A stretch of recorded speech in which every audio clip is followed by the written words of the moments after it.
అఖండ 2 teaser చూసి బాలయ్యపై shocking comments చేసిన అఘోరా ఇలాంటి కామెంట్స్ చేయడంతో ఈ విషయాలు కాస్త ఎంతగానో హాట్ టాపిక్గా మారుతూ ఉన్నాయి.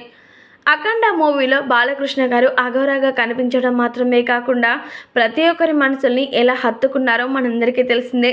ఒక పక్క సినిమా పరంగా, మరొక పక్క రాజకీయ పరంగా బాలకృష్ణ గారు ఎంత బిజీగా ఉన్నప్పటికీ ఎంటర్టైన్మెంట్ చేయడంలో మాత్రం ఏమాత్రం వెనుకడుగు వేయడు అని చెప్పడంలో ఎలాంటి సందేహం లేదు. ప్రతి సంక్రాంతికి ఆయన మాత్రం స్పెషల్ ట్రీట్ ఇవ్వాల్సిందే సినిమా పరంగా.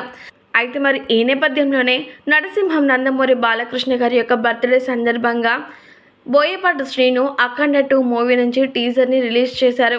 అయితే మరి ఈ టీజర్ చూసిన ప్రతి ఒక్కరు కూడా ఎంతగానో హ్యాపీగా ఫీల్ అయిపోయారు. కొంతమంది సినీ ప్రముఖులు అలాగే రాజకీయ నేతలు కూడా స్పందిస్తూ ఈ అఘోరా 2 టీజర్ మాత్రం ప్రతి ఒక్కరికి గూస్ బంప్స్ తెప్పిస్తుంది అంటూ చెప్పుకువచ్చారు. అయితే మరి అసలు విషయం ఏంటంటే ఇప్పుడు మాత్రం ఏకంగా అఖండ 2 టీజర్ చూసి బాలయ్యపై షాకింగ్ కామెంట్స్ చేశారట అఘోరాలు.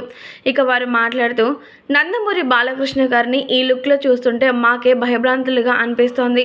ఎందుకనంటే తను మంచు పర్వతాల్లో శివుడి రూపంలో అలా జడలు వీరబోసుకుంటూ రావడం, మెడ చుట్టూ త్రిశూలం తిరుగుతున్న నేపథ్యంలో దుష్టులను సంహరిస్తున్న తీరు, ఇదంతా కూడా మమ్మల్ని ఎంతగానో ఆకట్టుకుంది. అఘోరాల యొక్క మంచి వ్యక్తిత్వాన్ని ప్రతి ఒక్కరికి చాటి చెప్పేలాగా ఈ టీజర్ ఉంది అంటూ బాలయ్యపై అలాగే అఖండ 2 టీజర్ గురించి సెన్సేషనల్ కామెంట్స్ చేశారట అఘోరాలు.